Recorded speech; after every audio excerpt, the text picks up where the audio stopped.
গায়ত্রীকে মহাদেব অনেক ভালোবাসতো আর তাকে নিয়ে একটা সুন্দর সংসার করার স্বপ্ন দেখত। কিন্তু তার ছিল অভাবের সংসার, দুবেলা দুমুঠো খেতেও পারত না তারা। আর চাকরি নিতে গেলে সেখানেও চড়া দামের ঘুষ দিতে হয়। এই সব কিছু দেখে মহাদেব এবার ঠিক করে সে এক বড়লোক বাড়িতে চুরি করবে, আর সেই চুরির টাকা দিয়েই চাকরিও নিবে আর নিজের নতুন সংসারও পাতবে। কিন্তু এই চুরি করতে গিয়ে তার সাথে কি কি হয় আর শেষ পর্যন্ত তার গায়ত্রীকে বিয়ে করার স্বপ্নটা আদৌ পূরণ হয় কিনা সেটাই দেখবো আজকের গল্প গান্ধী টক্সে।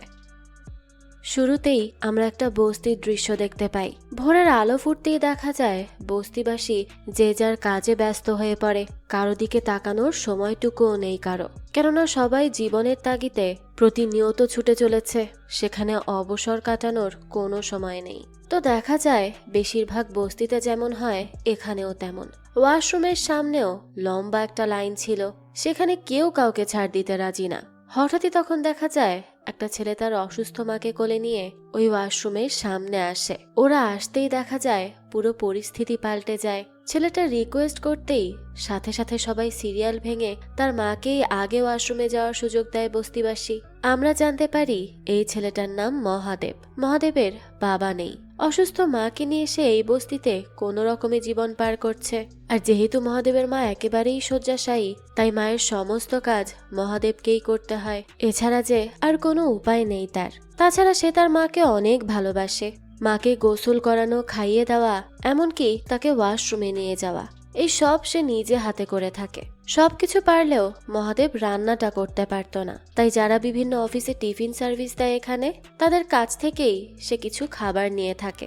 তো এরপরই আমাদের পরিচয় হয় মোহন নামের এক রিয়েল এস্টেট ডেভেলপারের সাথে। মোহন আজ কোর্টে এসেছে। ইন্স্যুরেন্সের টাকা আদায় করার জন্য মোহন একটা ফাইন্যান্সিয়াল কোম্পানির বিরুদ্ধে মামলা করেছিল, সেটারই হিয়ারিং আজকে। দেখা যায় যথাসময়ে কোর্টের কার্যক্রম শুরু হয়ে যায়, কিন্তু দুই পক্ষের আর্গুমেন্ট শুরু হওয়ার আগেই ফাইন্যান্স কোম্পানির উকিল মোহনের উকিলকে একটা মেসেজ দেয়, যেখানে সে লেখে, আপনাকে 2 কোটি গান্ধী অর্থাৎ 2 কোটি রুপি দেওয়া হবে। কোনো আর্গুমেন্ট করবেন না, চুপচাপ এই মামলাটা হেরে যাবেন। মোহনের উকিল তখন রিপ্লাই করে জানায় 3 কোটি রুপি দিলে সে স্বেচ্ছায় মামলা হারবে। ফাইন্যান্স কোম্পানির উকিল তখন ইশারায় কোম্পানির মালিককে ব্যাপারটা জানায়, সেও তাতে তখন রাজি হয়ে যায়।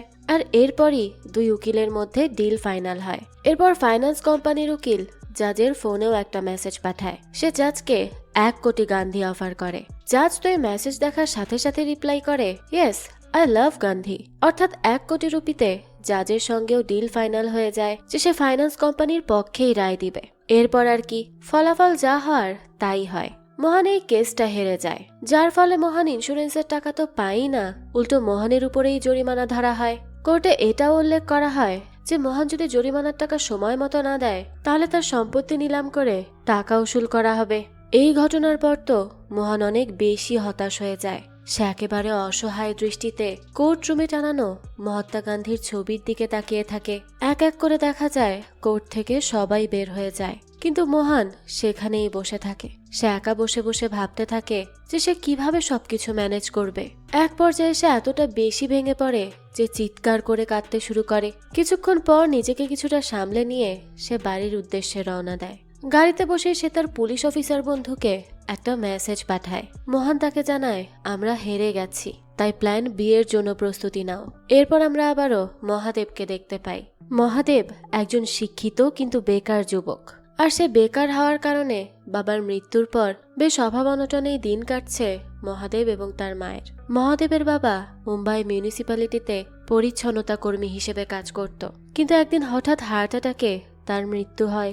বাবার মৃত্যুর পর মহাদেব বাবার চাকরির সুবাদে অগ্রাধিকার সুবিধা ভিত্তিতে বিএমসিতে অফিসিয়াল চাকরির জন্য আবেদন করে, কিন্তু বিভিন্ন কারণে তাকে চাকরি পেতে ভোগান্তি পোহাতে হয়। এই চাকরিটার উপর নির্ভর করে মহাদেব অনেক পরিকল্পনা করে রেখেছিল, আর সেই সবকিছু সে আবার ওয়ালে লিখে রেখেছে। চাকরিটা হয়ে গেলে প্রথম মাসের স্যালারি সে তার মায়ের জন্য খরচ করবে। সে ঠিক করেছে সেই টাকা দিয়ে সে তার মায়ের চিকিৎসা করাবে। তার প্রয়োজনের জন্য একটা হুইল চেয়ার কিনবে। তার মা যেহেতু চোখে চশমা পরে, তাই সে তার জন্য একটা নতুন চশমাও কিনবে। তাছাড়া সে তার মায়ের জন্য নতুন শাড়িও কিনতে চায়। এরকমই আরো কত কিছু সে চিন্তা করে রেখেছে।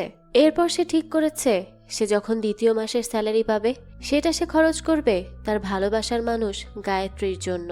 সে তার পছন্দের সব জিনিস কিনে দিবে আর পরবর্তীতে গায়ত্রীকে বিয়ে করে সে নিজের একটা সংসার সাজাবে। সেই সংসারে থাকবে গায়ত্রীর প্রয়োজনীয় সমস্ত জিনিস। কিন্তু এই সব স্বপ্ন যে থমকে আছে মহাদেবের ওই চাকরি হওয়ার অপেক্ষায়। তবে মহাদেবের বিশ্বাস সে খুব শীঘ্রই এই চাকরিটা পেয়ে যাবে। আর একবার যদি সেই সরকারি চাকরিটা পায় তাহলে তার জীবনের সমস্ত সমস্যার সমাধান হয়ে যাবে, মুছে যাবে তার সমস্ত অন্ধকার, পূরণ হবে সব স্বপ্ন। কিন্তু বাস্তবতা কি আর এত সহজ? যাক, তো আমরা আরো জানতে পারি যে মহাদেব তার মাকে নিয়ে থাকে একটা দোতলা ঘরের ওপর তলায়। তার ঘরের একদম সামনেই তার ভালোবাসার মানুষ গায়ত্রীর বাড়ি। এই গায়ত্রীদের আর্থিক অবস্থা আবার এই মহাদেবদের তুলনায় অনেকটাই ভালো। তো দেখা যায় মহাদেব বেলকনিতে এসে দাঁড়ালেই তার গায়ত্রীর সাথে দেখা হয়ে যায়। মহাদেব যেমন গায়ত্রীকে ভালোবাসে তেমনি গায়ত্রীও তাকে অনেক ভালোবাসে। সুযোগ পেলেই দুজন বেলকনিতে দাঁড়িয়ে ইশারায় কথা বলে। এটা তাদের প্রত্যেক দিনকার কাহিনী। তো প্রতিদিনের মতো আজও দুজন দাঁড়িয়ে তাদের ভালোবাসার আদান প্রদান করছিল।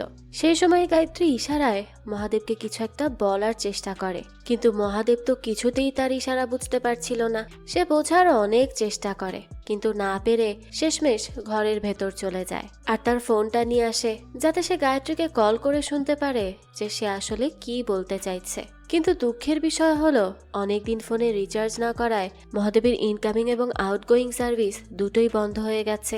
তাই গায়ত্রী তাকে আবারও ইশারায় বোঝাতে শুরু করে। আর এবার ফাইনালি মহাদেব বুঝতে পারে যে গায়ত্রীকে বাড়ি থেকে বিয়ের প্রেসার দেওয়া হচ্ছে আর আজকেই তাকে ছেলেপক্ষ দেখতে আসবে। আর এই ব্যাপারটা নিয়েই গায়ত্রী অনেক বেশি চিন্তিত। সে কি করবে কিছুই বুঝতে পারছিল না। মহাদেব তখন তার হাতে থাকা ফাইলটা গায়ত্রীকে দেখায় আর তাকে বুঝিয়ে দেয় যে সে চাকরির ব্যাপারে কথা বলার জন্য বিএমসি অফিসে যাচ্ছে। চাকরিটা একবার হয়ে গেলেই সে গায়ত্রীদের বাড়িতে বিয়ের প্রস্তাব পাঠাবে, তখন আর কোনো চিন্তা থাকবে না। এটা দেখে তো গায়ত্রীও খুশি হয়ে যায় আর তাকে বেস্ট অফ লাক জানায়।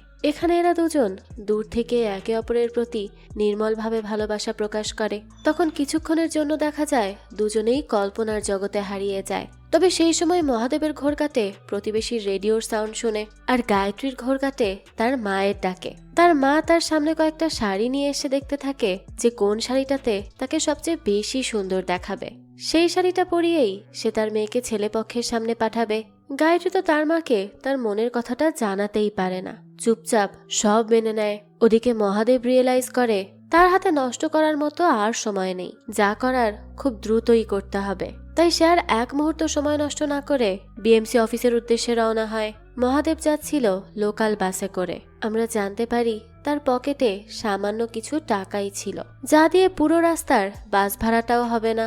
সে এসব কিভাবে ম্যানেজ করবে এসব ভাবতে ভাবতেই মহাদেবের নজর যায় মাঙ্গু নামের এক ব্যক্তির উপর। আসলে তার হাতের ব্রেসলেটেই বড় অক্ষরে তার নিজের নাম লেখা ছিল। এই মাঙ্গু আসলে একজন পকেট মার। বাসের ভেতরেই দেখা যায় সে এক ব্যক্তির পকেট থেকে কৌশলে তার ওয়ালেটটা বের করে নিচ্ছিল আর সেটাই দেখে ফেলে মহাদেব।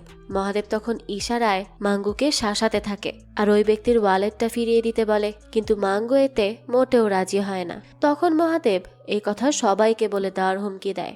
বাধ্য হয়ে মাঙ্গু তখন ওয়ালেটটা নিচে ফেলে দেয় আর যার পকেট থেকে সেই ওয়ালেটটা নিয়েছে তাকে দেখিয়ে দেয় যে তার ওয়ালেটটা নিচে পড়ে গেছে।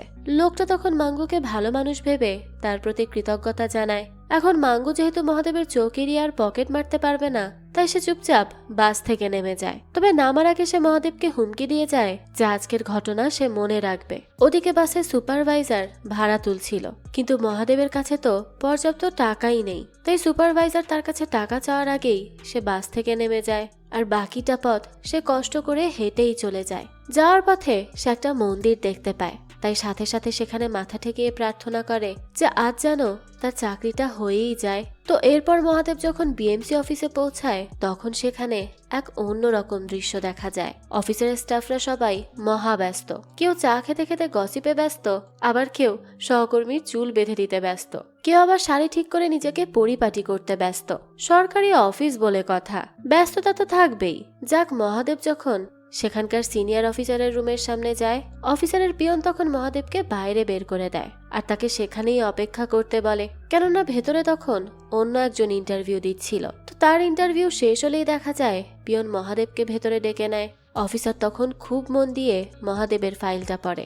সেখানে খুব স্পষ্টভাবে লেখা ছিল বাবার মৃত্যুর পর অগ্রাধিকার ভিত্তিতে বিএমসিতে চাকরির জন্য আবেদন করেছে মহাদেব। ফাইলটা দেখতে দেখতে অফিসার মহাদেবকে চা অফার করে। মহাদেব প্রথমে কয়েকবার মানা করে দেয়, কিন্তু অফিসার বারবার চা এগিয়ে দেওয়ায় মহাদেব তখন চাটা খেয়ে নেয়। সে আর মানা করতে পারে না। তখন অফিসার তার ফাইলে অন হোল্ড লিখে দেয়, অর্থাৎ সে তাকে সিলেক্ট করেনি, আবার একেবারে রিজেক্টও করেনি। মহাদেব তো বুঝতে পারে না যে কেন অফিসার তাকে সিলেক্ট করলো না। সে তখন অফিসারের রুমের বাইরেই দাঁড়িয়ে থাকে, কারণ এই চাকরিটা যে তার খুব প্রয়োজন। পরের ক্যান্ডিডেট যখন ভেতরে যায় তখন মহাদেব উকি দিয়ে দেখতে থাকে ভেতরে কি হয় না হয়, সেই সব সে খুব মনোযোগ দিয়ে দেখছিল। দেখা যায় অফিসার এই ক্যান্ডিডেটকেও চা অফার করে। এই ক্যান্ডিডেট সাথে সাথে কাপ হাতে তুলে নেয়, এরপর পিরিচে কিছু চা নিজের জন্য ঢেলে রেখে বাকি চা অফিসারকে অফার করে। আসলে অফিসার তো এটাই চাইছিল। আসলে অফিসার এই চা দেওয়ার মাধ্যমে দেখতে চাচ্ছিল যে কাকে চাকরি দিলে সে তার সঙ্গে শেয়ার করে খাবে। ওই ঘুষ আর কি, বুঝতে পারলেন তো? আর এই ক্যান্ডিডেট ব্যাপারটা জানতো বলেই সে অফিসারের সঙ্গে চা শেয়ার করেছে, আর অফিসারও তখন খুশি হয়ে তাকেই সিলেক্ট করে নিয়েছে। কিন্তু ঘটনা এখানেই শেষ নয়। শুধু শেয়ারিং করার মানসিকতা দেখে কি আর চাকরি হয়? এই ক্যান্ডিডেট অফিসারের হাতে 50,000 টাকার বান্ডিলও তুলে দেয়, যার ফলে ওই ক্যান্ডিডেটের চাকরি একেবারে কনফার্ম হয়ে যায়। বাইরে থেকে এই সবকিছু দেখে মহাদেব বুঝতে পারছিল না আসলে হচ্ছেটা কি ভেতরে। তাই যখনই ওই ক্যান্ডিডেট বাইরে বের হয় মহাদেব সাথে সাথে তার সঙ্গে দেখা করে আর জিজ্ঞেস করে কিভাবে চাকরি হলো তার। লোকটা তো মুখে কিছুই বলে না, কারণ এসব কথা কেউ শুনে ফেললে তো আবার ঝামেলায় পড়তে হবে। তাই সে মহাদেবের হাতে লিখে দেয় যে চাকরি পেতে হলে 50,000 গান্ধী ঘুষ দিতে হবে। টাকার অঙ্ক দেখে তো মহাদেব হতবাক হয়ে যায়, কারণ যার পকেটে বাসের ভাড়া দেওয়ার মতো টাকা নেই সে এত টাকা কোথা থেকে পাবে? আবার ঘুষ দিতে না পারলেও তো এই চাকরিটা হবে না। রাস্তার পাশে বসে এই সব কিছু নিয়েই ভাবতে থাকে মহাদেব। ওই সময় দেখা যায় ট্যাক্সি দিয়ে যাচ্ছিল সেই ছিনতাইকারী মাঙ্গু। তখনই তো সে মহাদেবকে দেখতে পায় আর সাথে সাথে গাড়ি থামায়, আর তখনই সে তাকে এক গাদা ওয়ালেট বের করে করে দেখায়। সে মহাদেবের চোখে আঙুল দিয়ে দেখিয়ে দেয়, একটা ওয়ালেট চুরি করতে দেওয়ানি তো কি হয়েছে, এরকম আরো 10টা ওয়ালেট আমি ঠিকই হাতিয়ে নিয়েছি। মাঙ্গু তো তখন তার ছিনতাই করা ওই টাকাগুলোও দেখায় মহাদেবকে, আর তার সামনে টিটকারি করতে থাকে। সত্যি বলতে গেলে টাকার পরিমাণও ছিল অবাক করার মতো। এরপরই আমরা মোহনকে দেখতে পাই। মামলায় হেরে গিয়ে সে অনেক বেশি ভেঙে পড়েছে। তার তো কোনো কিছুই ভালো লাগছিল না, তাই একটা জায়গায় এসে সে চুপচাপ বসেছিল, আর এই সবকিছু ভুলে থাকার জন্য সে অনবরত মদ খেতে থাকে। আমরা জানতে পারি মোহন সম্পূর্ণ একা একজন মানুষ, তার পরিবারের কেউই জীবিত নেই। মোহনের বাবা মারা গেছে অনেক দিন আগে, আর মোহনের ওয়াইফ এবং মেয়ে 1 বছর আগে একটা প্লেন ক্র্যাশে মারা গেছে। আপন বলতে শুধুমাত্র তার মাটাই জীবিত ছিল, তাই মোহন তার সেই মাকে আঁকড়ে ধরেই নতুন করে বাঁচতে শিখেছিল। এরপর থেকে কঠোর পরিশ্রম করতে থাকে সে, আর এভাবেই ধীরে ধীরে নিজের সফলতার শিখরে যায় মোহন। আর তার সফলতার গল্প শোভা পেতে থাকে নামি দামি ম্যাগাজিনগুলোতে। সবাই তাকে নিয়ে অনেক প্রশংসা করত। এরপর মোহন মাদার টাচ নামের একটা নতুন প্রজেক্ট শুরু করে। এটা নিয়ে মোহনের মাও অনেক গর্বিত ছিল, কিন্তু মোহনের এমন সুসময়ে হঠাৎ করেই হার্ট অ্যাটাক হয় তার মায়ের। দ্রুত তাকে হসপিটালেও নেওয়া হয়, কিন্তু তার পরপরই মোহনের মা মারা যায়। মোহনের অনেক কষ্ট হচ্ছিল, তবে তাও সে দমে যায় না। সে তার সেই মাদার টাচ নামের প্রজেক্টের উপরে আরো কঠোর পরিশ্রম করতে শুরু করে। যে কোনো মূল্যে প্রজেক্টটা কমপ্লিট করার সিদ্ধান্ত নেয় সে। কিন্তু প্রজেক্ট যখন শেষের পথে, ঠিক সেই সময়ই দেখা যায় মাদার টাচের বিল্ডিং এ ভয়াবহ অগ্নিকাণ্ড ঘটে। এই প্রজেক্টের উপর কোটি কোটি টাকা ব্যয় করেছিল মোহন। এটা নিয়ে অনেক স্বপ্ন ছিল তার, কিন্তু আগুনে পুড়ে সেই সব স্বপ্ন একেবারে ছাই হয়ে যায়। একেবারে পথে বসে যায় মোহন। সে অনেক বেশি কষ্ট পাচ্ছিল এসব দেখে, সে অনেক বেশি ভেঙে পড়েছিল। তবে হ্যাঁ, এই বিল্ডিং এর আগে থেকেই ইন্স্যুরেন্স করে রেখেছিল সে, তাই ওই ফাইন্যান্স কোম্পানির কাছে সে সেই ইন্স্যুরেন্সের টাকা দাবি করে। কিন্তু কোম্পানি এই অগ্নিকাণ্ড ম্যানমেড ডিজাস্টার বলে মোহনের দাবি রিজেক্ট করে দেয়। তাই পরবর্তীতে এই অগ্নিকাণ্ডের ঘটনার উপর বেশ কয়েক দফায় ইনভেস্টিগেশন করে সরকার, কিন্তু প্রতি দফায় রেজাল্ট একই আসে।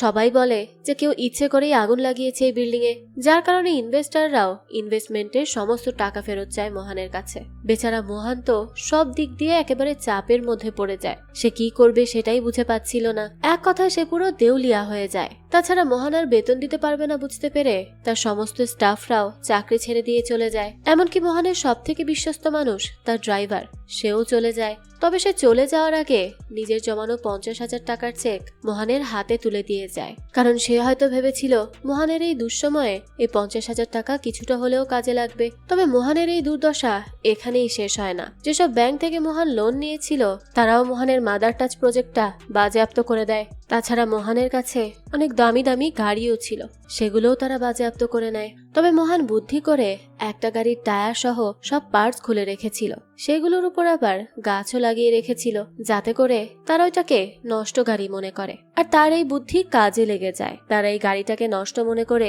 সেটা আর বাজেয়াপ্ত করে না, সেটা সেখানে রেখেই চলে যায়। আর পরবর্তীতে মোহন সেই পার্টগুলো জুড়ে নিয়ে আবারও গাড়িটা ইউজ করতে শুরু করে। এভাবে ব্যাংকের লোন পরিশোধ হওয়ায় ইনভেস্টররা টাকার জন্য আরো বেশি বেশি প্রেসার দিতে থাকে। যদিও মোহন তাদের আসল টাকা পরিশোধ করেছিল, কিন্তু তাতেই তারা সন্তুষ্ট নয়, তাদের এখন ইন্টারেস্টের টাকাও লাগবে। মোহন তখন তাদেরকে বুঝিয়ে বলে যে তার এখন দুঃসময় চলছে, কিন্তু কেউ তো সেটা বোঝার চেষ্টাও করে না। কেউ কেউ আবার হুমকি সুরে মেসেজ দিয়ে বলে কিভাবে টাকা আদায় করতে হয় সেটা তারা দেখে নিবে। মোহন তাই বিচে বসে ভাবতে থাকে এই প্রবলেম থেকে সে কিভাবে বের হবে, সে কিভাবে নিজেকে উদ্ধার করবে। এসবের মাঝে এক নারী সাংবাদিক অনবরত মোহনকে ফলো করতে শুরু করে। সে মোহনের পিছু পিছু বিচেও চলে যায়। সে গোপনে মোহনের কিছু ছবিও তুলে নেয়। অন্যদিকে মহাদেব বাড়ি ফিরে দেখে তার ঘরে তো ইলেকট্রিসিটি নেই। আসলে অনেকদিন ধরে বিল পরিশোধ করতে না পারায় কর্তৃপক্ষ তাদের কারেন্টের লাইনটা কেটে দিয়েছে। তাই মহাদেব এবার লুকিয়ে লুকিয়ে প্রতিবেশীর ঘরের ইলেকট্রিসিটির তারের সঙ্গে হুকিং করে নিজের ইলেকট্রিসিটির তার জুড়ে দেয়। এভাবেই প্রতিবেশীর ইলেকট্রিসিটি চুরি করে নিজের ঘরে আলো জ্বালায় মহাদেব। সে যখন কাজ শেষ করে নিজের ঘরে যাবে তখনই গায়ত্রীর মা ইশারা করে ডাক দেয় তাকে। এরপর মহাদেবের হাতে কিছু টাকা ধরিয়ে দিয়ে তাকে কোল্ড ড্রিঙ্কস নিয়ে আসতে বলে। মহাদেব কোল্ড ড্রিঙ্কস নিয়ে এসে দেখে গায়ত্রীকে ছেলেপক্ষ দেখতে এসেছে, আর গায়ত্রীও হাসি মুখে ছেলের সামনে বসে আছে। তাদের দুজনের জন্য আবার কোল্ড ড্রিঙ্কসও নিয়ে আসতে বলেছে গায়ত্রীর মা। গায়ত্রীকে দেখে তো মহাদেবের অনেক বেশি রাগ হয়, কিন্তু সে কিছুই বলে না। সে প্রথমে ছেলেটার সাথে হ্যান্ডশেক করে, এরপর গায়ত্রীর সঙ্গে হ্যান্ডশেক করার নাম করে তার হাতটা শক্ত করে চেপে ধরে। গায়ত্রী ছাড়ানোর চেষ্টা করলেও মহাদেব হাত ছাড়ে না। এমন পরিস্থিতিতে গায়ত্রী অনেকটাই অপ্রস্তুত হয়ে যায়।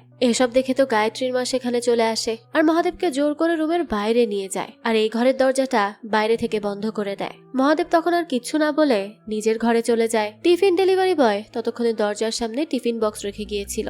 মহাদেব টিফিন বক্স খুলতেই দেখে প্রথম বাটিতে খাবারের বদলে একটা চিরকুট রাখা, যেখানে লেখা খাবারের বিল এখনো বাকি। মহাদেব তখন চিরকুটের অপর প্রান্তে লিখে দেয় খুব দ্রুতই পরিশোধ করা হবে। এদিকে মোহনকে দেখা যায় সে রাস্তায় অত্যন্ত বেপরোয়া ভাবে গাড়ি চালিয়ে একটা মদের দোকানে যায়। আর এভাবে গাড়ি চালাতে দেখে একজন ট্রাফিক পুলিশ তো সাথে সাথে মোহনের গাড়ির কাছে ছুটে আসে। তবে পুলিশ মোহনকে ফাইন করার আগেই মোহন তার দিকে একটা নোট এগিয়ে দেয়। টাকা পেয়ে পুলিশ আর কোনো কথা বলে না, সে চুপচাপ সেখান থেকে চলে যায়। এখানেও দেখা যায় সে নারী সাংবাদিককে। সে এখনো মোহনকে ফলো করছিল। সে তো এখানকার সবকিছুর ভিডিও করে নেয়। আর মোহন গাড়ি থেকে নামতেই সে মোহনের কয়েকটা ছবি তুলে ফেলে। মোহনের পর মদের দোকানে যায় আর সেই দোকানের মালিককে কয়েক বান্ডেল টাকা দিয়ে বলে দোকানের সমস্ত মদ সে কিনে নিবে। দোকানদারও তো এই কথা শুনে ভীষণ খুশি হয়ে যায় আর তার দোকানের সমস্ত মদ প্যাক করে কাভার্ড ভ্যানে উঠিয়ে দেয়। অন্যদিকে মহাদেবের আর্জেন্ট টাকার দরকার। খাবারের বিল পরিশোধ করতে না পারলে টিফিন সার্ভিসও বন্ধ হয়ে যাবে, তখন তাদেরকে একেবারে না খেয়ে থাকতে হবে।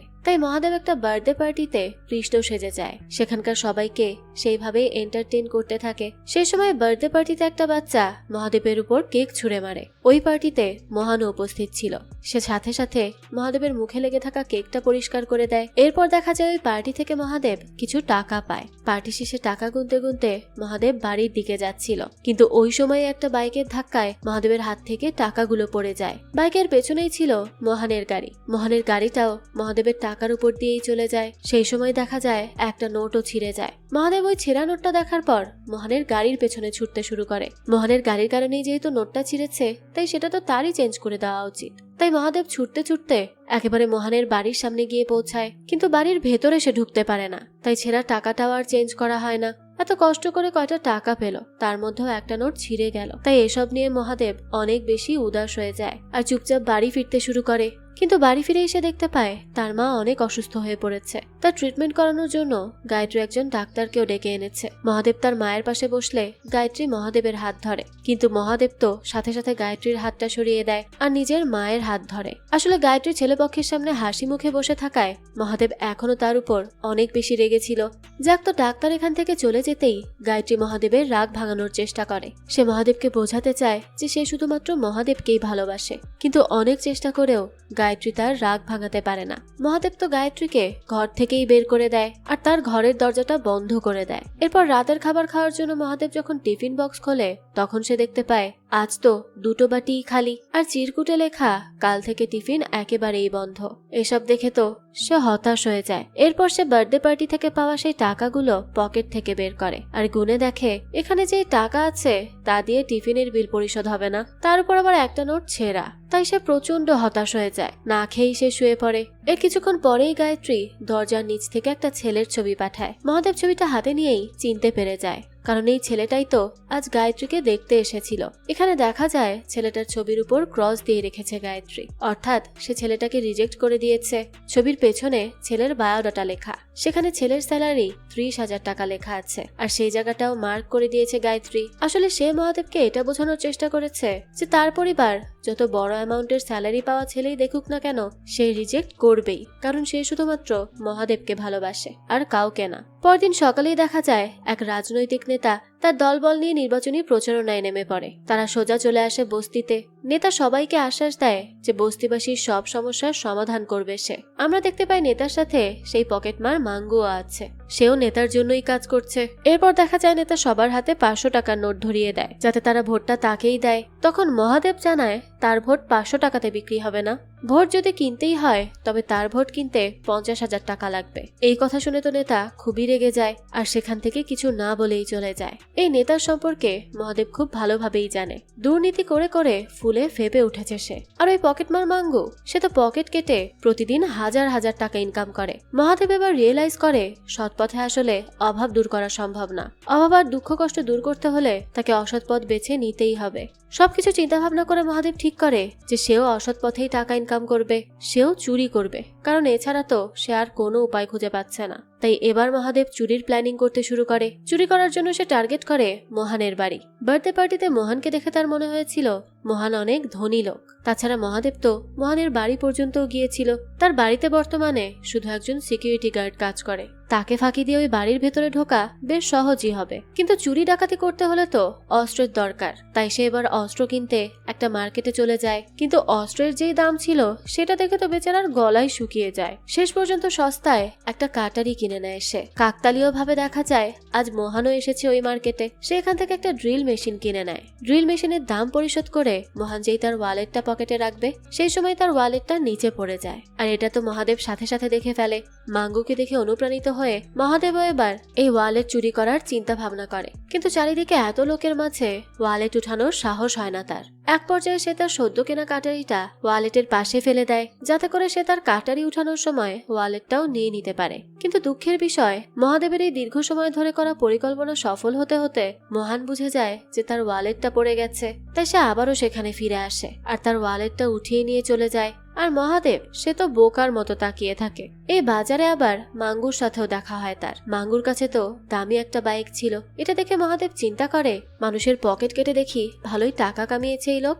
যাক, তো কাটারি নিয়েই মহাদেব বাড়ি ফিরে আসে। নিজের ঘরের দিকে যাওয়ার সময় সে খেয়াল করে তার প্রতিবেশীর ঘরে মোহনের ছবি। আসলে মহাদেবের এই প্রতিবেশী হচ্ছে মোহনের সেই ড্রাইভার যে কিনা মোহনকে 50,000 টাকার চেক দিয়েছিল। মহাদেব তখন তার প্রতিবেশীর কাছে জিজ্ঞেস করে যে এই লোকটাকে, সে আসলে মোহনের ব্যাপারে জানতে চায়। তখন প্রতিবেশী মহাদেবকে সবকিছু জানায়। এখানে আমরা জানতে পারি মোহনের প্রজেক্ট মাদার টাচের বিল্ডিং এ আগুন তারই অফিসের 2জন স্টাফ লাগিয়েছিল, আর কেউ একজন তাদেরকে দিয়ে এই কাজটা করিয়েছে। মোহন যখন এই সত্যিটা জানতে পারে তখন সে খুব রেগে যায় আর ওই 2জনকে আচ্ছা মতো মারতে থাকে। তখন এই ড্রাইভারই মোহনকে বলেছিল তাদেরকে এভাবে না মেরে পুলিশে দিয়ে দিতে, কিন্তু সেই সময় ওই 2 ব্যক্তির পরিবার এসে মোহনের কাছে হাত জোর করে ক্ষমা চায়। তাই মোহনও তখন ইমোশনাল হয়ে যায় আর শেষ পর্যন্ত ওদেরকে পুলিশে না দিয়ে তাদের পরিবারের হাতে তুলে দেয়। এই সব ঘটনা শোনার পর মহাদেব নিজের ঘরে চলে যায়। খাবার খাওয়ার জন্য টিফিন বক্স খুললে সে দেখতে পায় আজ কোনো বাটিতেই কোনো খাবার নেই। খাবারের বিল পরিশোধ না করায় আজ কোনো খাবারই দেয়া হয়নি তাকে। মহাদেব তখন ডেলিভারি ম্যানকে খুঁজতে দ্রুত নিচে চলে যায়, কিন্তু ততক্ষণে সে সেখান থেকে চলে গেছে, তাকে আর পাওয়া যায় না। মহাদেব তখন এটা ভেবে মন খারাপ করে যে আজ তাহলে তার মাকে আর তাকে না খেয়েই দিন কাটাতে হবে। এসব ভাবতে ভাবতে মহাদেব যখন নিজের ঘরের দিকে যাচ্ছিল তখনই সে খেয়াল করে তার প্রতিবেশীর টেবিলের উপর খাবার রাখা। তার প্রতিবেশী পাশে দাঁড়িয়েই মুখ ধুচ্ছিল। মহাদেব তখন কোনো কিছু চিন্তা ভাবনা না করেই সেখান থেকে কিছু খাবার চুরি করে নেয়। প্রতিবেশী বৃদ্ধ ফিরে এসেই নিজের খাবার দেখে বুঝতে পারে যে খাবার চুরি হয়েছে। এরপর সে মহাদেবের ঘরের জানালা দিয়ে তাকিয়ে দেখে যে মহাদেব আর তার মা ওই খাবারগুলো খাচ্ছে। তবে এসব দেখেও বৃদ্ধ তাদেরকে কিচ্ছু বলে না। মহাদেবের তো এবার দেয়ালে পিঠ ঠেকে গেছে। প্রথমে বিদ্যুৎ আর এখন খাবার, সবকিছুই বন্ধ হয়ে গেছে। তার জীবনে বাঁচতে হলে যা করার এখন দ্রুতই করতে হবে। তাই এবার মহাদেব সমস্ত প্ল্যানিং করে ঘর থেকে বের হয়, সাথে একটা ব্যাগও নেয়। মার্কেট থেকে কেনা ওই কাটারিটা ওই ব্যাগেই রয়েছে। মহাদেব যখন ঘর থেকে বের হয় ঠিক একই সময়ে গায়ত্রীও তার বেলকনিতে আসে। মহাদেব তখন ইশারা করে গায়ত্রীকে নিচে ডাকে। গায়ত্রীও তো সাথে সাথে ছুটে আসে। এরপর মহাদেব নিজের একটা ছবি গায়ত্রীর হাতে দেয় আর তাকে জানায় যে খুব শীঘ্রই বায়োডাটা সহ এমন একটা ছবি গায়ত্রীর বাবা মায়ের কাছে পাঠিয়ে দিবে সে, অর্থাৎ সে বিয়ের প্রস্তাব দিবে। ছবির পেছনে মহাদেব লিখে রেখেছে তার স্যালারি হবে 40,000 টাকা।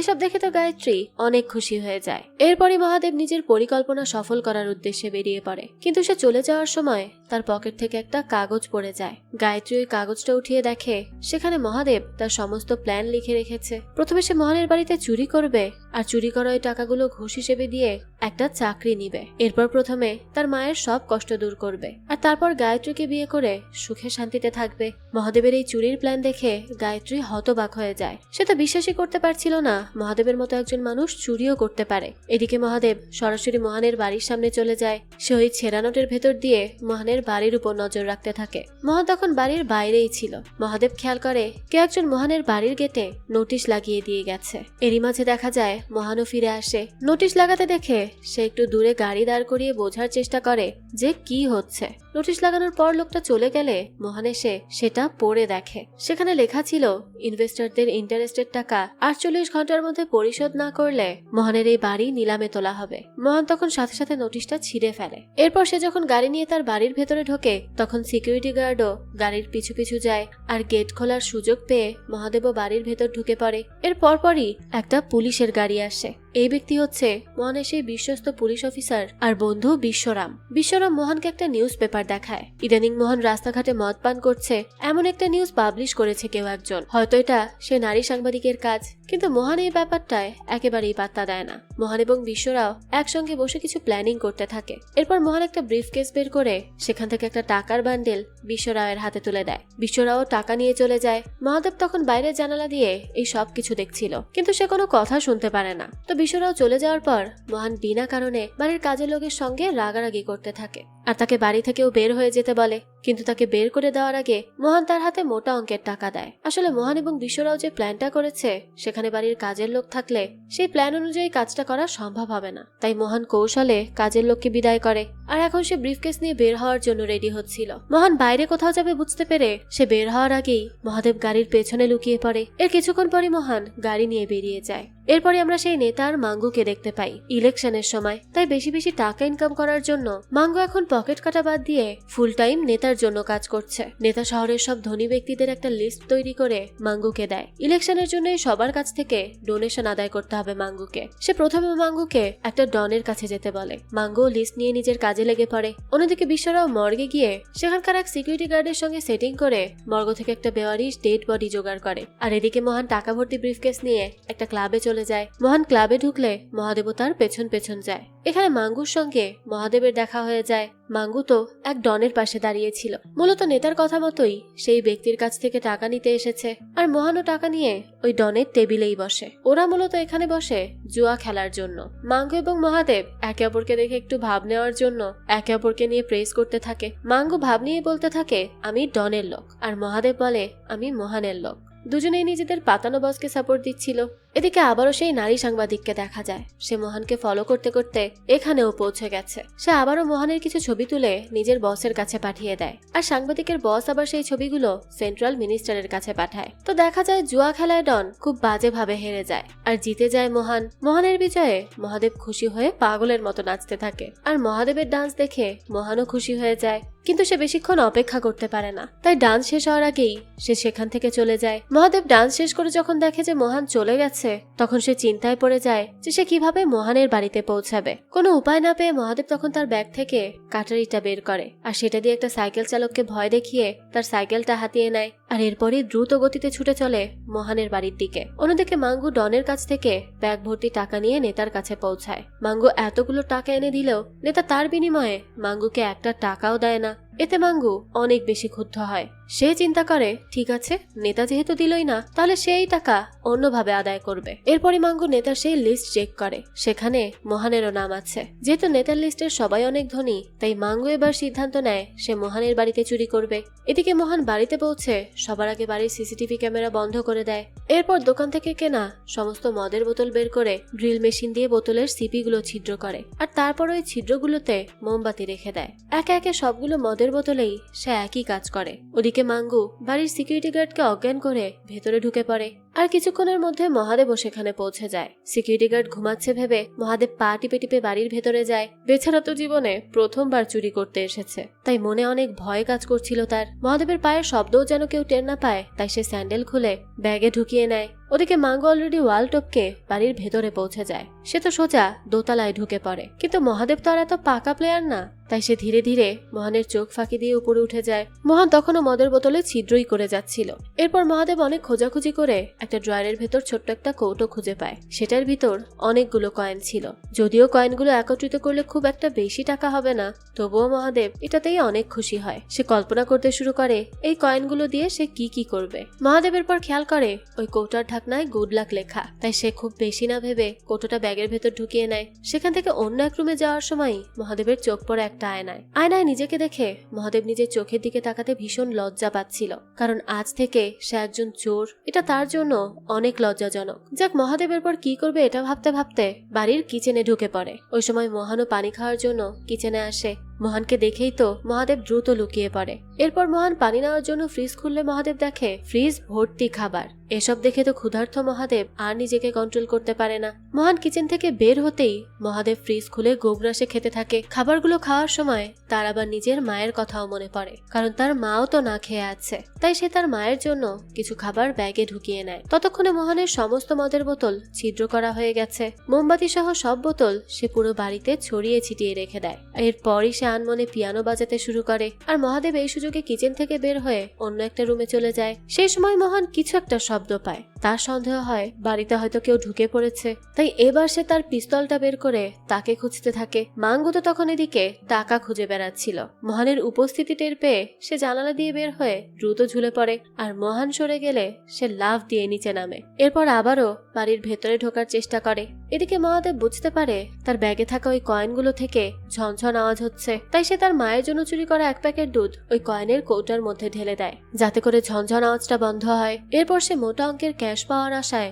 আরো কিছু জায়গায় খোঁজাখুঁজি করে। এক পর্যায়ে সে মোহনের অফিস রুমেই ঢুকে পড়ে। ডেস্কের উপরেই সে ওই ব্রিফকেসটা দেখতে পায়, যেটাতে জুয়ায় জেতা সেই টাকাগুলো ছিল। তাই সে এবার ওই ব্রিফকেসটা খোলার চেষ্টা করে, কিন্তু অনেক চেষ্টা করেও সে ব্রিফকেসের লক কোনোভাবেই খুলতে পারে না। তাই সে এবার পুরো ব্রিফকেসটাই তার ব্যাগের মধ্যে ভরে নেওয়ার চেষ্টা করে, কিন্তু সেটাও ব্যাগে ঢোকে না। এরপর ল্যাপটপ চুরি করতে চায়, কিন্তু দেখা যায় সেটাও তো তার ব্যাগে ঢোকে না। মহাদেব যখন এসব কাণ্ড করছিল, মোহন তখন ছিল বাড়ির বাইরে। সে সিকিউরিটি গার্ডের সাথে দেখা করতে বের হয়েছে। মোহন তখন শীষ বাজিয়ে সিকিউরিটি গার্ডকে ডাক দেয়, কিন্তু সিকিউরিটি গার্ড তো অজ্ঞান অবস্থায় পড়েছিল। তাই মাঙ্গু এবার নিজেই সিকিউরিটি গার্ড সেজে মোহনের সামনে আসে। মাঙ্গু মাঙ্কি টুপি পরে থাকায় মোহন তাকে চিনতেও পারে না। এরপর মোহন মাঙ্গুকে কিছু টাকা দিয়ে বাড়ি থেকে চলে যেতে বলে। আসলে মোহন এবার তার প্ল্যানটা এক্সিকিউট করবে, তাই সিকিউরিটি গার্ডকেও সরিয়ে দিয়ে সে সব রাস্তা ক্লিয়ার করে নিচ্ছে। তো সিকিউরিটি গার্ডের বেশে থাকা মাঙ্গু চলে যেতেই বিশ্বরাও সেখানে আসে। সে সাথে করে একটা ভারী লাগেজও নিয়ে এসেছে। মোহন এবং বিশ্বরাও দুজন মিলে লাগেজটা টেনে বাড়ির উপরে নিয়ে যায়। তাদেরকে ঢুকতে দেখে পালানোর কোনো রাস্তাই পায় না মহাদেব, তাই দ্রুত ওয়াশরুমের ভেতরে ঢুকে বাথটাবের ওখানে লুকিয়ে পড়ে। কিন্তু বেচারার দুর্ভাগ্য যে ওরা ওই লাগেজটা নিয়ে ওয়াশরুমের ভেতরেই চলে যায়। ওই লাগেজের ভিতরে মূলত বিশ্বরাও সেই ডেড বডিটা নিয়ে এসেছে, যেটা সে মর্গ থেকে সরিয়েছিল। ওরা তখন ডেড বডিটা বাথটাবের ভিতরেই রেখে দেয়। আর বেচারা মহাদেব তো ওই ডেড বডির নিচে চাপা পড়ে যায়। ধরা পড়ার ভয়ে সে বেরও হতে পারছিল না, তাই ডেড বডির কাপড় দিয়ে এবার সে নিজেকে ঢেকে নেয়। এরই মাঝে মহান মদ নিয়ে এসে ওই ডেড বডির উপর ছিটিয়ে দেয়। এরপর সে কমোডের ঢাকনা খুলে কমোড থেকে অনেকগুলো স্বর্ণের জুয়েলারি বের করে। এই দৃশ্য দেখে তো মহাদেব হতবাক হয়ে যায়। মোহন চলে যেতেই সে বাথটাব থেকে বের হয় আর কমোডের ভেতর হাত ঢুকিয়ে স্বর্ণ খুঁজতে শুরু করে, কিন্তু দুর্ভাগ্যবশত আর কিছুই পায় না মহাদেব। সে হতাশ হয়ে আবারও মোহনের অফিস রুমে যায়। এবার সে দেখতে পায় টাকার ব্রিফকেস খোলা। আনন্দে মহাদেবের চোখ চকচক করে ওঠে। তবে ব্রিফকেসে অনেক টাকা থাকা সত্ত্বেও মহাদেব শুধুমাত্র 50,000 টাকাই উঠিয়ে নেয়, কারণ তার চাকরির জন্য এইটুকুই প্রয়োজন। মহাদেব টাকা নিয়ে চলেই যাবে, ঠিক তখনই তার চোখ পড়ে মোহনের লেখা একটা চিঠির উপর। এখানে মোহন লিখেছে, আমি কখনোই কাউকে ধোকা দেইনি, না আমার দেশকে না আমার দেশের মানুষকে। তবুও সবাই আমার কাছ থেকে আমার সবকিছু কেড়ে নিল। আমার আপনজনেরা তো সবাই আমাকে ছেড়ে আর এই পৃথিবী ছেড়ে চলেই গেছে। আর এবার আমার পালা, আমিও এবার তাদের কাছেই যাচ্ছি। তোমরা আমার সবকিছু কেড়ে নিয়েছো, কিন্তু আমার এই বাড়িটা আমি কাউকেই কেড়ে নিতে দিব না। এরপরই মোহন গুড বাই লিখে চিঠিটা শেষ করে। মোহনের এই ইমোশনাল চিঠি পড়ে মহাদেবও অনেক ইমোশনাল হয়ে যায়। মহাদেব ওই ব্রিফকেসে মোহনের ওয়াইফ আর তার মেয়েরও ছবি দেখতে পায়। তো এই ছবির কাছে ক্ষমা চেয়ে মহাদেব মোহনের বাড়ি থেকে বেরিয়ে যায়। টাকা তো সে পেয়েই গেছে, তাই আর রিস্ক নিয়ে থাকার কোনো মানেই হয় না। ওদিকে দেখা যায় মোহন তার আপনজনদের ছবিগুলো দেখছে আর খুব কান্না করছে। আজ তাদের কথা খুব মনে পড়ছে মোহনের। এই বাড়িতে কত মধুর স্মৃতি আছে তাদের সাথে তার। তো এরপরই মোহন নিজেকে সামলে নেয় আর চোখের জল মুছে মদের বোতল নিয়ে বাড়ির ওয়ালগুলোতে মদ ছেটাতে শুরু করে। কিছুক্ষণ পরই দেখা যায় বিশ্বরাও নিচে নেমে আসে। সে মোহনের চিঠিটা নিয়ে লাইটারটা দিয়ে হালকা করে চিঠির পাশটা পুড়িয়ে দেয়। এদিকে মহাদেব বাড়িতে পৌঁছাতেই গায়ত্রী সে তার সাথে রাগারাগি করতে শুরু করে। মহাদেব তো গায়ত্রীর এমন আচরণের কারণ বুঝতে পারে না। তখন গায়ত্রী তাকে চুরির প্ল্যানিং এর ওই কাগজটা দেখায়। এরপর সে মহাদেবকে বোঝায় যে সে যা যা চুরি করেছে তা যেন সে এক্ষুনি ফিরিয়ে দিয়ে আসে, কিন্তু মহাদেব তাতে মোটেও রাজি হয় না, কারণ টাকাগুলো ফিরিয়ে দিলে তার স্বপ্নগুলো কখনোই পূরণ হবে না। তখন গায়ত্রী তাকে বোঝায় যে চুরির টাকায় চাকরি নিলে এমনিতেও তার স্বপ্ন কখনো পূরণ হবে না, কারণ গায়ত্রী কখনোই কোনো চোরকে বিয়ে করবে না। এরপর সে রেগে গিয়ে মহাদেবের ঘরে লাগিয়ে রাখা তার ফিউচার প্ল্যানের ছবিগুলোও ছিঁড়ে ফেলতে থাকে। এরপর চুরি করার সমস্ত জিনিস মহাদেবের ব্যাগে ঢুকিয়ে বলে এক্ষুনি যেন এগুলো সে ফিরিয়ে দিয়ে আসে। মহাদেব মোহনের বাড়ি থেকে ছোট্ট একটা গাছও চুরি করে এনেছিল শুধুমাত্র গায়ত্রীর জন্য। তাই মহাদেব গায়ত্রীকে রিকোয়েস্ট করে সে যেন এই গাছটা অন্তত রেখে দেয়, কিন্তু গায়ত্রী কিছুতেই সেই চুরি করা গাছ নিতে রাজি হয় না। বাধ্য হয়ে মহাদেব সবকিছু আবারও ফিরিয়ে দিতে যায়। মহাদেব চলে যাওয়ার পর গায়ত্রী যখন মহাদেবের ঘর থেকে বের হয় তখনই গায়ত্রীর মা তাকে দেখে ফেলে। গায়ত্রীর মা তাকে কিছু বলবে তখনই গায়ত্রী তাকে দেখায় যে মহাদেব তাকে পাওয়ার জন্য কত কি করছে। মহাদেবের মতো ভালো একজন মানুষ কিনা শেষ পর্যন্ত চুরি করতে শুরু করেছে। এসব শুনে গায়ত্রীর মা এখন অনেক ইমোশনাল হয়ে পড়ে। সে বুঝতে পারে মহাদেব তার মেয়েকে সত্যিই অনেক ভালোবাসে, আর তাছাড়া মহাদেব তার মেয়ের জন্য সবকিছু করতে পারে। অন্যদিকে মোহন তার ফোন ল্যাপটপ সবকিছু থেকে সমস্ত ডাটা ডিলিট করে দেয়। ততক্ষণে বিশ্বরাও সব মোমবাতিতে আগুন জ্বালিয়ে দিয়ে সেখান থেকে চলে যায়। এই বাড়িতে মোহনের সময় ফুরিয়ে এসেছে। শেষ মুহূর্তে প্রিয় মানুষগুলোর সঙ্গে কাটানো মুহূর্তগুলো তার আরো বেশি মনে পড়তে থাকে। সে ওই বাড়ির প্রতিটা কোণায় তার প্রিয়জনের উপস্থিতি টের পাচ্ছিল, কিন্তু এখন তার ইমোশনাল হওয়ার সময় নয়। এখন তাকে তার প্ল্যানের শেষ ধাপ এক্সিকিউট করতে হবে। তো মোহন যখন সবকিছু গুছিয়ে নিচ্ছিল ঠিক তখনই মাঙ্গু আবারও সেখানে এসে উপস্থিত হয়। পুরো বাড়িতে মদের উপর জ্বলন্ত মোমবাতি দেখে মাঙ্গু হতবাক হয়ে যায়। এরপর সে বাড়ির বিভিন্ন জায়গায় খোঁজাখুঁজি করে, কিন্তু কোথাও কোনো টাকা পয়সা পায় না। এক পর্যায়ে সে একটা রুমে ঢুকে পড়ে। ওই রুমে মোহনের প্রজেক্ট মাদার টাচের একটা ডেমো স্ট্রাকচার বানানো ছিল। মাঙ্গু বুঝে উঠতে পারছিল না এটার এখানে কি কাজ। তখনই সেখানে মোহন চলে আসে। স্ট্রাকচার যেই টেবিলের উপর রাখা ছিল মাঙ্গু সেটার নিচেই লুকিয়ে পড়ে আর একটা ধারালো ছুরি বের করে, যাতে মোহন তাকে দেখে ফেললে সে মোহনের উপর আঘাত করে পালিয়ে যেতে পারে। কিন্তু মোহনের হাতে পিস্তল দেখে মাঙ্গু চুপসে যায়। এদিকে মোহন একটা বড় ল্যাগেজ নিয়ে এসে স্ট্রাকচারটা দুই দিকে সরিয়ে দেয়, আর সাথে সাথেই একটা সিক্রেট লকার বের হয়, আর সেটার ভেতর ছিল অসংখ্য স্বর্ণের বার। মোহন ওই সবগুলো তার লাগেজে ভরে নেয়। অর্থাৎ মোহন আসলে দেউলিয়া হয়নি, তার কাছে এখনো বিপুল পরিমাণ সম্পদ আছে। কিন্তু এত গোল্ড কোথায় পেল সে? আর সরকার কেন এসবের ব্যাপারে জানে না? তবে কি মোহন কোনো স্মাগলিং চক্রের সঙ্গে জড়িত?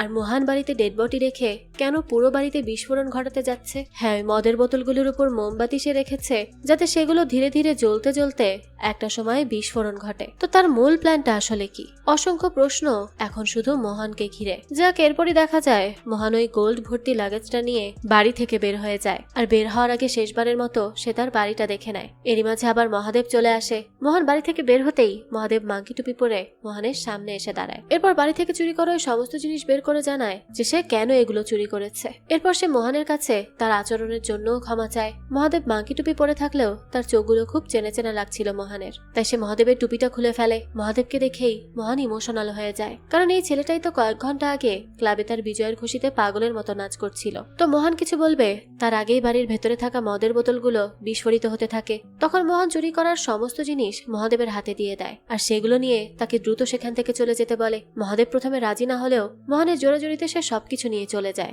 মোহন আর দেরি না করে ওই গোল্ড ভর্তি লাগেজগুলো গাড়িতে তুলে সেখান থেকে পালিয়ে যায়। বাড়িতে তখন একের পর এক বিস্ফোরণ হচ্ছে। ওদিকে মাঙ্গো তো বাড়ির ভেতরেই আটকা পড়েছে।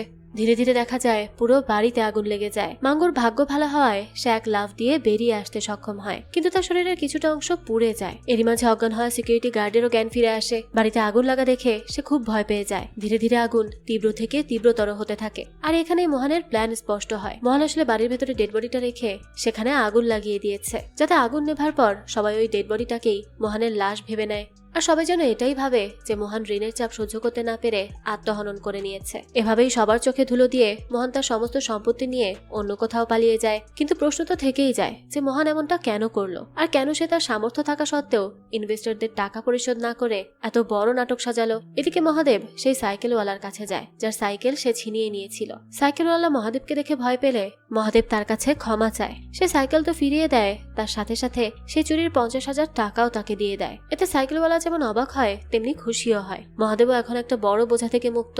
সে তার আত্মতৃপ্তি নিয়ে বাড়ি ফিরে যায়। পরের দিন সকালেই দেখা যায় মোহনের বাড়িতে পুলিশ আসে। পুলিশ টিমকে লিড করছিল বিশ্বরাও। সবাই যখন ইনভেস্টিগেশন করছিল তখনই এক ফাঁকে বিশ্বরাও মোহনের লেখা সেই আত্মহননের নোট পকেট থেকে বের করে আর সবাইকে দেখায়। সে বলে সেটা এখানেই কোথাও খুঁজে পেয়েছে। সবাই তখন বিশ্বাস করে নেয় যে মোহন আসলেই আত্মহনন করেছে। এরপর পুলিশ ওয়াশরুম থেকে ওই ঝলসানো ডেড বডিটা বের করে। যেহেতু মোহনের পরিবারের কেউই জীবিত নেই, তাই ডেড বডির ডিএনএ ম্যাচ করারও কোনো উপায় নেই। সবাই তখন মেনে নিতে বাধ্য যে এটাই মোহনের বডি। কিন্তু ওই মহিলা সাংবাদিক ধ্বংসস্তূপের মাঝে মোহনের একটা ছবি খুঁজে পায়, যে ছবিতে মোহনের সঙ্গে একজন মহিলাকেও দেখা যায়। কিন্তু কে এই মহিলা, আর মোহনই বা এখন কোথায় আছে? মোহনের এই সমস্ত রহস্য আমরা জানতে পারবো এর পরবর্তী পার্টে। এরপরই আমরা দেখতে পাই মহাদেবকে। সে নতুন করে তার জীবন শুরু করেছে, আর শুরুটা করেছে সে অন্যায়ের প্রতিবাদের মাধ্যমে। সে সকাল সকাল চলে যায় একটা অ্যান্টি কারাপশন অফিসে। সেখানে সে ওই ঘুষখোর অফিসারদের নামে কমপ্লেন করেছে। যদিও মহাদেব তার শিক্ষাগত যোগ্যতা অনুযায়ী সঠিক চাকরি পায়নি, তবে শেষমেশ সে তার বাবার কাজটাই পেয়েছে।